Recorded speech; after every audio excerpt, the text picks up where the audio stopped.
bari in gaya muku sakonnin da 'yan tafashe suka aiko mana. Na'am? Ta kusa fashewa. Akwai alƙawura ne da suka yi mana cewa malam ta kusa fashewa.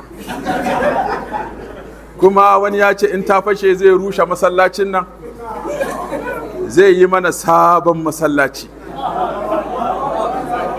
Wani kuma ya ce in ta fashe zai bani miliyan 100.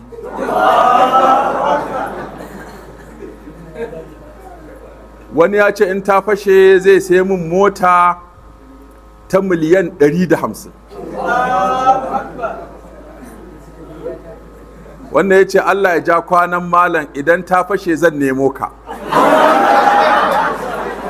Wannan kuma Jamilu Basiru Muhammad ya ce malam aski ya zo gaban goshi fa, insha Allah idan har ta fashe zan buɗe maka gidan talabishin da rediyo wanda za ka dinga gudanar da karatuttukanka a can. Jamilu Basiru Muhammad. Wannan kuma ya ce Samira Buhari ce ta ce Allah gafarta mala, idan ta fashe to zan biya maka, kana cikin mahajjata da zan biyawa, kuma zan gaice ka walima buɗe ka ta fara masallaci da zan gina insha Allahu, a sama addu'a. Wannan kuma Adamu Muhammad Bello ya ce malam da zarar ta fashe zan aiko maka da miliyan 10 insha Allah. Wannan ya ce sunansa Zaharaddin Elo, ya ce malam kenan za ka sha mamaki, domin kuwa idan ta fashe zan gina maka ka ta fara masallaci da islamiyya. Wannan kuma ya ce bin Dalhat daga Gobe ya ce malam a taya mu addu'a saura iris ta fashe. Wannan kuma ya ce malam Allah kai mu Disamba.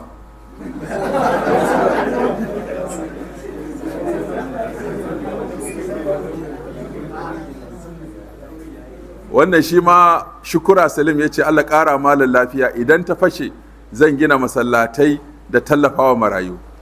Wannan kuma Gali Tijjani Abdurrahman a yage ce akarama kalla, muna fasaran za ta fashe insha Allah, a taya mu addu'a, za ga tarin alkhairai da zarar ta fashe.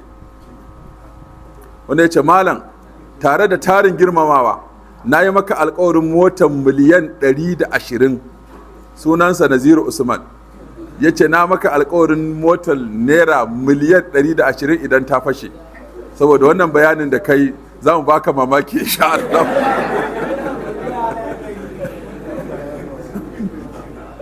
Wannan kuma ya ce Muhammad Kabir Kabara ya ce malam idan fayi ta fashe zan ƙara kafa maka sabuwar hukumar Hizba mai ma'aikata kimanin 5,000, za a rika biyan su 250 duk wata.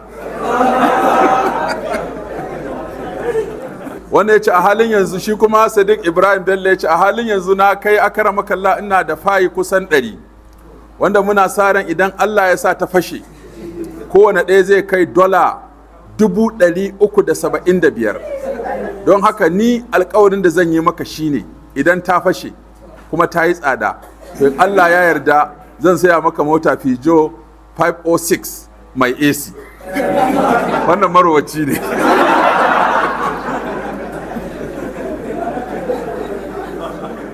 Wannan kuma Abubakar Ahmad Umar ya ce malam duk ran da ta fashe sai na ƙara kai ka Makka da Madina, amma ban yi alkawari ba. Allah ƙara lafiya da wadata. To ga su nan dai suna taimun alkawura, da haka Salahuddin dai sai ka buka ɗauki sunayensu da lambobinsu. Hadda mai private jet ko? To kaga ya kamata ni ma in yi addu'a ta fashe ko? Wato ni da dabara sai sun shigo da ni cikin nima an ziga masu jiran ta fashe. An maka alkawarin private jet da mota ta miliyan 120, har da sabuwar hukumar Hizba mai ma'aikata 5,000, kowane ma'aikacin ɗan Hizba zai dinga ɗaukar 250 a wata, kuma mutum 5,000, kuma ba a sa ranar da Hizba za ta ƙare ba.